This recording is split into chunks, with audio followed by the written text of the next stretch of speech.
Today I'm going to talk about my favorite game mechanism in Dragoon. Dragoon is a game about dragons doing what dragons do best. Gathering treasure, conquering land, holding territories as their own, hoarding treasure. And one of the highlights of Dragoon, it's not a mechanism, but I have to mention it, are these beautiful metal pieces. You can't see them very well there. Let's see, there's the dragon for this piece. You can hear them in the mic here. You can hear that.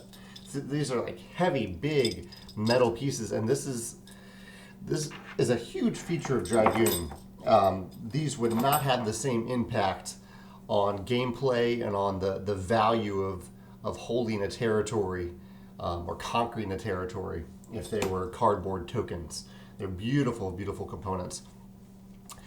The original mechanism I was going to talk about in this video, and embarrassingly enough, the mechanism that I on Twitter, I went to the designer and said, hey, I just played Dragoon, and I loved this mechanism, which I said the mechanism is that I love that players have the choice between short-term gains in the game, things that you can do in the short term, or positioning themselves for long-term benefits. Like one of the things you can do is claim a territory as your own, and you might get some income every round if you continue to hold that territory.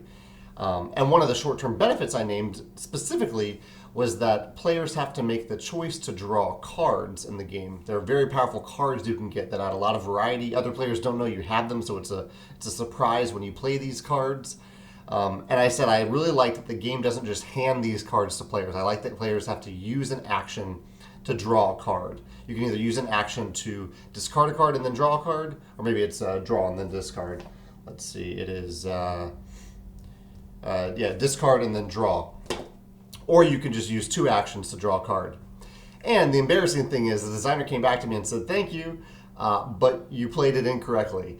Players do actually get a card automatically, let's see, at the beginning of their turn. So they get one at the beginning of their turn.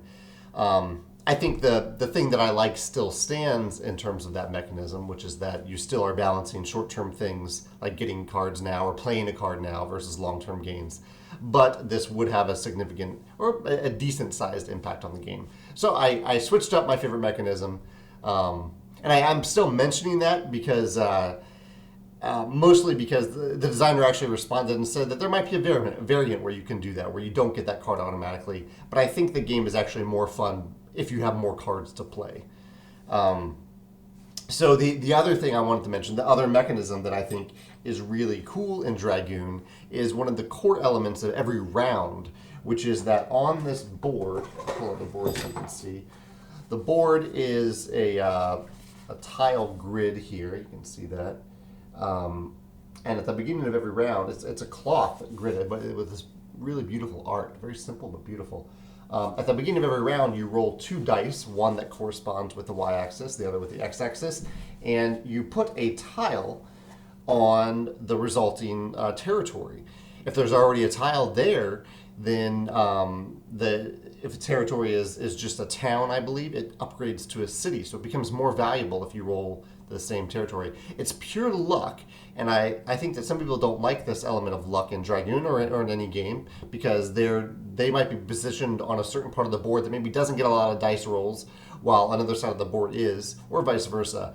But I just really liked the variability it added. And yes, it's pure randomness, but I like that the board is constantly evolving and changing each round. You know what's going to happen each round. You just don't know which territories will be affected. And it kind of makes you want... it's easy to move around the board, so it's not a huge deterrent if things aren't showing up where you really want them to. But I just like the amount of variability it adds to every round and every game of Dragoon. Because they're going to show up in completely different spots in a completely different order each game. You might have a game where you get a bunch of towns out, but they're not upgraded as cities. You might get a game where really early on the die roll just rolls the same territories twice, and so they're upgraded to cities really quickly. And I thought that was a clever and simple way of adding a lot of variability to the game. Dragoon happens to be on Kickstarter right now. I don't do reviews or anything like that or Kickstarter previews. But if these metal pieces entice you and you want a lighter, fairly random, but still a lot of interesting choices in the game, especially between the early gains versus long-term benefits, Dragoon might be worth checking out. I'll put it in the comments in case you want to go check it out. Thank you, and let me, actually, and of course, I'd like to turn this around on you. If you have a favorite mechanism in Dragoon that you want to talk about, I'd love to hear it. If you also have a favorite mechanism that adds variability to a game, in any game, I'd love to hear about that in the comments as well. Thanks.